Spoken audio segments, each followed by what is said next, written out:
राधे राधे।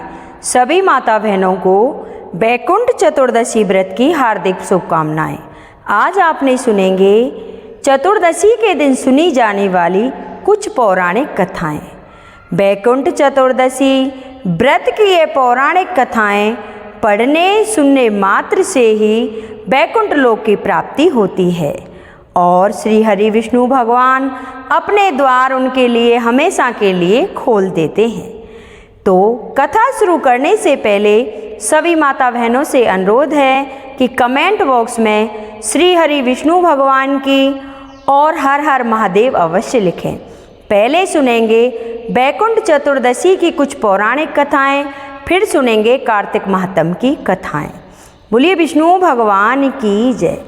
कथा के अनुसार एक बार की बात है कि नारद मुनि जी पृथ्वी लोक से घूमकर बैकुंठ धाम पहुँचते हैं और भगवान विष्णु उन्हें आदर पूर्वक बिठाते हैं और प्रसन्न होकर उनके आने का कारण पूछते हैं।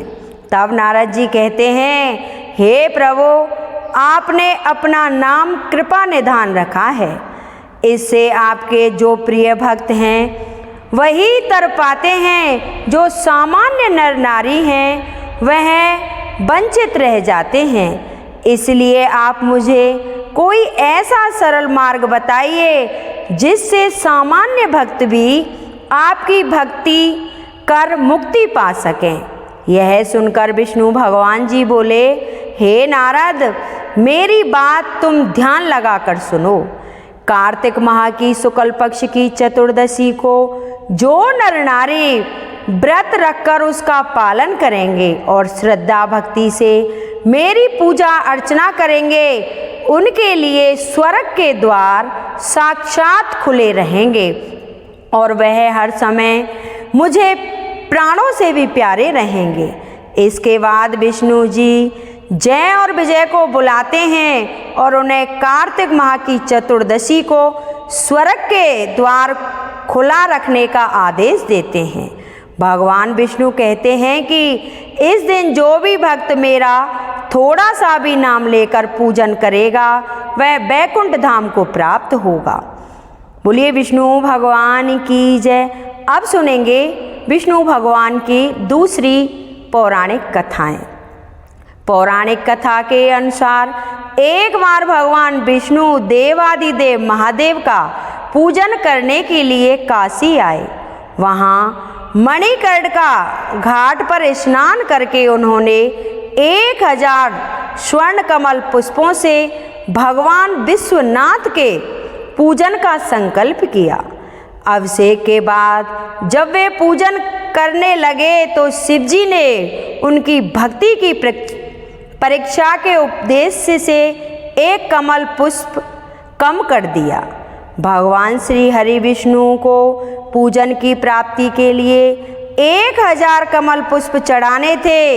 एक पुष्प की कमी देखकर उन्होंने सोचा, मेरी आंखें भी तो कमल के ही समान हैं, मुझे कमल नयन और सूर्यकाक्ष कहा जाता है। यह विचार कर भगवान विष्णु अपनी कमल समान आंख चढ़ाने को प्रस्तुत हुए।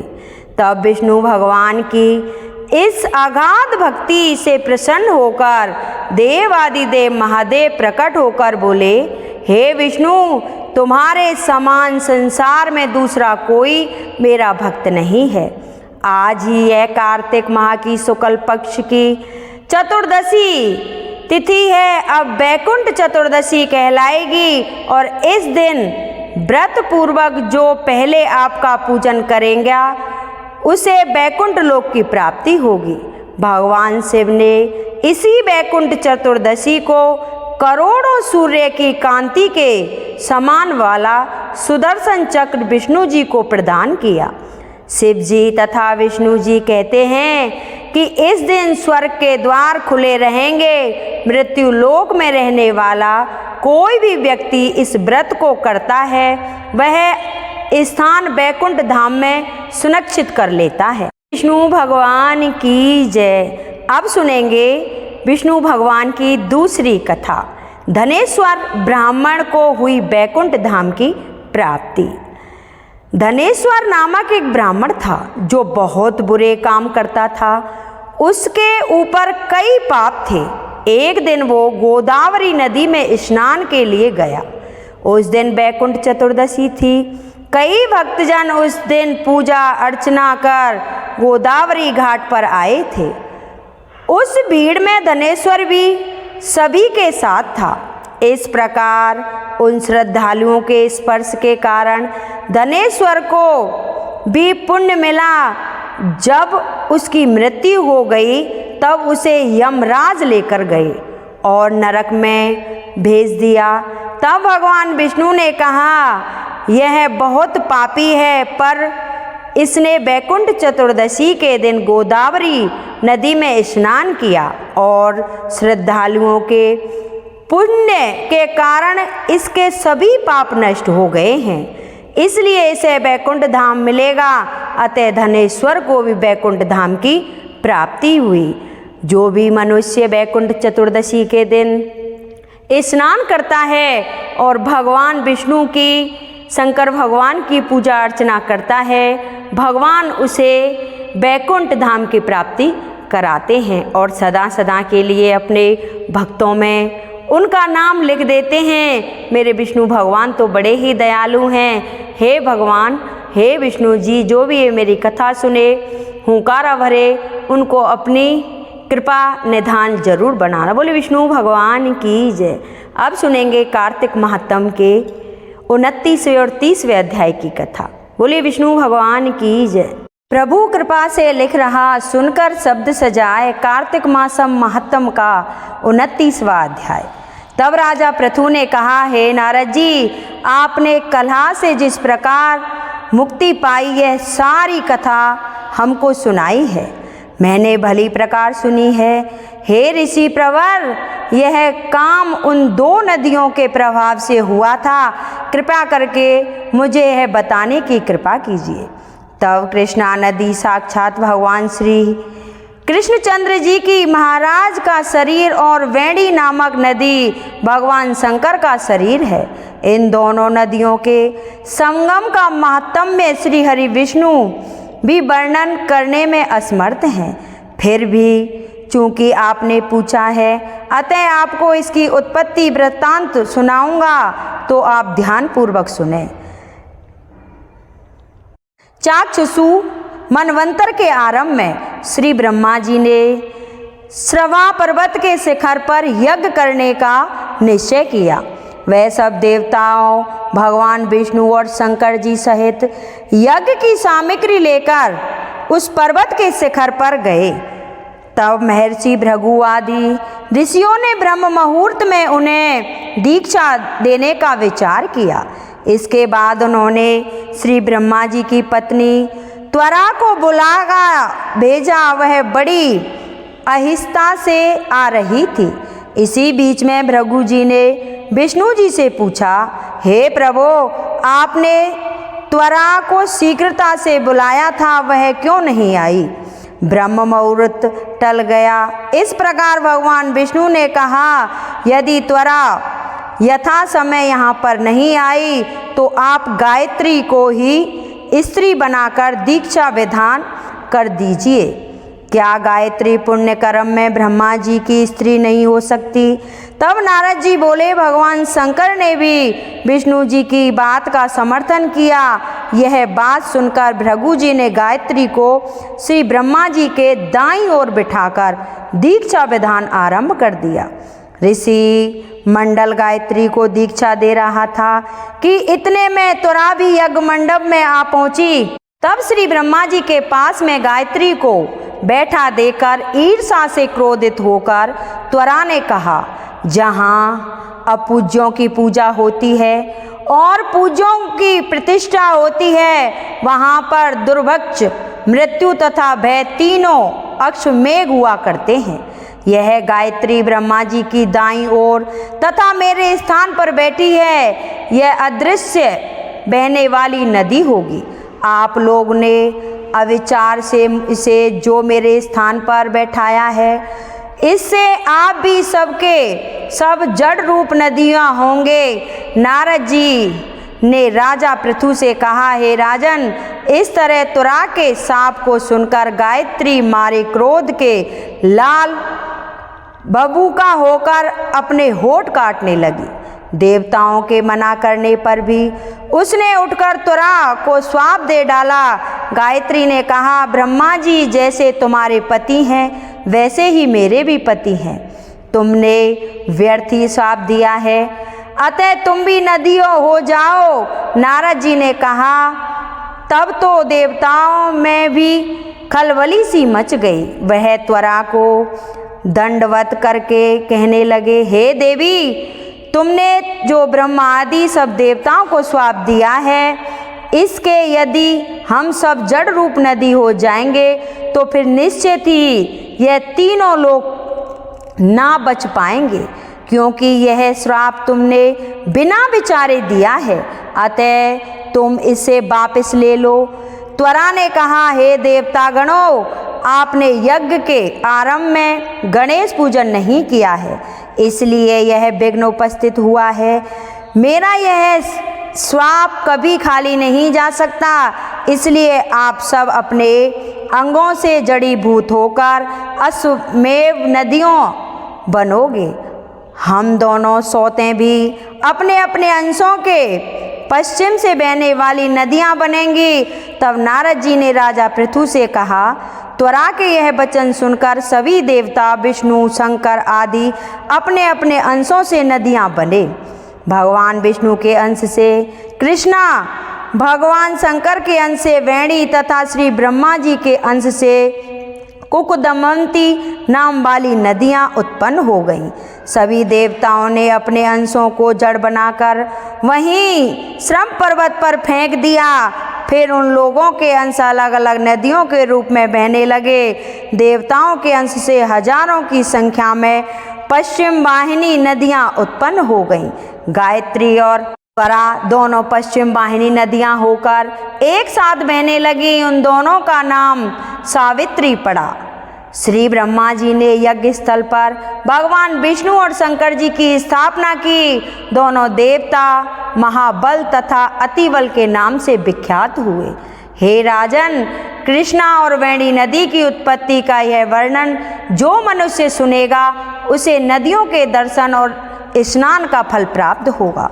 बोलिए विष्णु भगवान की जय। अब सुनेंगे 30वां अध्याय, कार्तिक मास की कथा करती भव से पार। 30वां अध्याय लिखूं, हुई हरि कृपा अपार। तब भगवान श्री कृष्ण ने कहा, हे प्रिय, नारद जी के वचन सुनकर महाराज पृथु बड़े ही विस्मित हुए। अंत में उन्होंने नारद जी का पूजन करके उनको विदा किया। इसलिए माघ, कार्तिक और एकादशी ये तीनों व्रत मुझे अत्यंत प्रिय हैं। वनस्पतियों में तुलसी, महीनों में कार्तिक, तिथियों में एकादशी और क्षेत्रों में श्री प्रयागराज मुझे बहुत ही प्रिय है। जो प्राणी जितेंद्रिय होकर इनका सेवन करता है वह यज्ञ करने वाले मनुष्य से भी अधिक प्रिय कहलाता है। जो प्राणी विधि से इनकी सेवा करते हैं उनके मेरे अनुग्रह से ही सब पाप दूर हो जाते हैं। भगवान श्री कृष्ण के वचन सुनकर सत्यभामा ने कहा, हे नाथ, आपने यह बात बड़ी आश्चर्यजनक कही है कि दूसरे के किए हुए पुण्य फल से कलह की मुक्ति हो गई।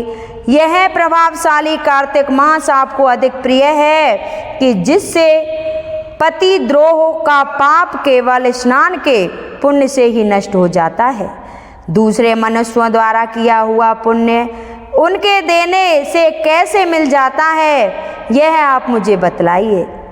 तब भगवान श्री कृष्ण ने कहा, बिना दिया हुआ पुण्य और पाप जिस कर्म द्वारा मिलता है सो सुनो। सतयुग में देश, ग्राम तथा कुलों को दिया पुण्य या पाप मिलता था, किंतु कलयुग में केवल कर्ता को ही पाप और पुण्य का फल भोगना पड़ता है। संसर्ग ना करने पर भी वह व्यवस्था की गई और संसर्ग से जैसा पाप व पुण्य दूसरे को मिलता है उसी की व्यवस्था भी सुनो। पढ़ना, यज्ञ करना और एक साथ भोजन करने से पाप पुण्य का आधा फल मिलता है। एक आसन पर बैठने तथा सवारी पर चढ़ने से श्वास के आने जाने से पुण्य व पाप का चौथा भाग प्राणी मात्र को मिलता है। स्पर्श करने से, भोजन करने और दूसरे की स्तुति करने से पुण्य और पाप का छठवां भाग मिलता है। दर्शन करने, सुनने तथा ध्यान करने से मनुष्य को पुण्य और पाप का 10वां अंश मिलता है। दूसरे की निंदा, चुगली और धिक्कार करने से उसका 7वां भाग मिलता है। पुण्य करने वाले मनुष्यों की जो कोई सेवा करता है वह सेवा भाग लेता है और अपना पुण्य उसे दे देता है। नौकर और शिष्य के अतिरिक्त जो मनुष्य दूसरे से सेवा करवाकर उसे पैसा नहीं देता वह सेवक उसके पुण्य का भागी होता है। पंक्ति में बैठे हुए भोजन करने वालों की पत्तल जो व्यक्ति लांघता है उसे उसकी जिसकी पत्तल उसने लांघी है उसे अपने पुण्य का 6वां भाग दे देता है। स्नान तथा ध्यान करते हुए मनुष्य से जो व्यक्ति बातचीत करता है या उसे स्पर्श करता है वह अपने पुण्य का 6वां भाग दे डालता है। जो मनुष्य धर्म के काम के लिए दूसरों से धन मांगता है पुण्य का भागी होता है, ठीक उसी तरह जिस तरह की दान करने वाला पुण्य का भागी होता है। जो मनुष्य धर्म का उपदेश करता है और उसे पश्चात श्रोताओं से याचना करता है वह अपने पुण्य का 6वां भाग उसे दे देता है। जो मनुष्य दूसरों का धन चुराकर उससे धर्म कार्य करता है वह चोरी का फल भोगता है और शीघ्र ही निर्धन हो जाता है। और जिसका धन चुराता है वह पुण्य का भागी होता है। बिना ऋण के उतारे जो मनुष्य मर जाते हैं उनको ऋण लेने वाले सज्जन पुण्य के भागी होते हैं। शिक्षा देने वाला, सलाह देने वाला, सामग्री को जुटाने वाला तथा प्रेरणा देने वाला वे पाप पुण्य के 6ठे भाग को प्राप्त करते हैं। राजा प्रजा के पास पुण्य के साष्टांग को भोगी होता है। गुरु शिष्य का, पति पत्नी का, पिता पुत्र का, स्त्री पति के लिए पुण्य का 6ठा भाग पाती है। पति को खुश करने वाली आज्ञाकारी स्त्री पति के लिए पुण्य का आधा भाग देती है। जो पुण्य आत्मा पराये लोगों को दान करते हैं वह उनके पुण्य का 6ठा भाग प्राप्त करते हैं। जीव का लेने वाले मनुष्य जीव का ग्रहण करने वाले मनुष्य के पुण्य के 6ठे भाग को प्राप्त करता है। इस प्रकार दूसरों के किए हुए पुण्य अथवा पाप बिना दिए भी दूसरे को मिल सकता है, किंतु यह निश्चय नियम जो कि मैंने बतलाए हैं वह कलयुग में लागू नहीं होते। कलयुग में तो एकमात्र कर्ता को ही अपने पाप व पुण्य भोगने पड़ते हैं। इस संबंध में एक बड़ा पुराना इतिहास जो कि पवित्र भी है और बुद्धि का देने वाला भी कहलाता है मैं आपको कहूँगा, सो आप ध्यान पूर्वक सुनिए। यह इतिहास आपको 31वें अध्याय में बताएंगे। तो बोलिए विष्णु भगवान की जय। जिस श्री विष्णु भगवत को ये मेरी कथा अच्छी लगी हो और कैसी लगी है कृपया करके कमेंट बॉक्स में ज़रूर बताना। बोलिए विष्णु भगवान की जय।